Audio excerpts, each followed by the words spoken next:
You ask Tiger to solve. This deals with linear equations with one unknown. The final result is x equals 35. Let's solve it step by step. Isolate the x. Multiply both sides by inverse fraction 7 over -4.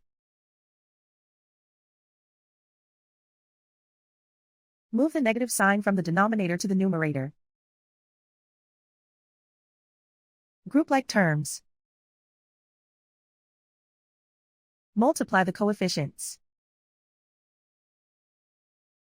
Simplify the arithmetic.